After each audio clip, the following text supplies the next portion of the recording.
We had a real magical thing, and yeah, I don't need to go into it with all the details, but you know, there was this time where it was like it was like a full-on communal thing, and it was like the only competition was like, I remember for years I was writing all my songs just hoping that like Tim and Ted and Todd and like all those dudes would like my songs. Like that was my audience. That was my target audience. You know? Yeah. Like I didn't really think of it past that. And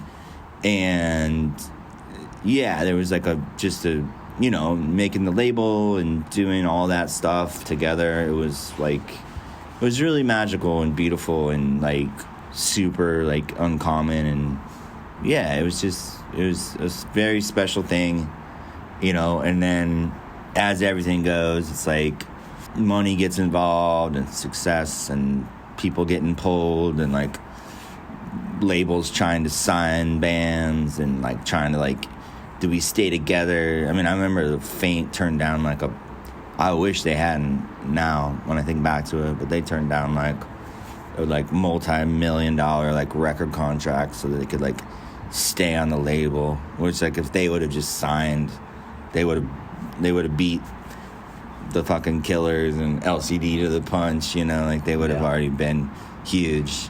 But they stayed because we thought of it as like this like kind of whatever sort of like communist, like we gotta all stick together thing. So we all turned down like a lot of opportunities that we wouldn't have if we didn't have like the friendship that we had. And then yeah, just kind of, you know, some shit went down with like whatever. Some shit went down and like everyone started to splinter and like do different stuff. And I mean, I guess that's like you all. It's another version of you having everything like on documented record, like people who are a core group of friends in high school. It's not like they're all the same exact group of people with the exact same the way they were 20 years ago. It's like that's how that's how things progress, you know. It's inevitable, but it's still worth pointing out that all those bands you're mentioning right now have been passed along on email threads by way of me in this podcast, like casually and in a friendly and supportive way. It's not, I don't know, that still just felt like a bunch of nice human beings. I mean, that's kind of, like I said to you, I think before we started recording, but that was a big selling point when Matt McGinn sent me the email or whatever. It was just like, you know, Todd did it and Tim did it. And so I just sort of felt like if those guys took the time to like talk about my music, then the least I can do is come on. Bless them and bless you. The Todd one was so funny because I was like, I'm going to talk to him about Digital Ash because my dumb ass is like, yeah, that's got electronic instruments on it. I'll talk to Todd Fink.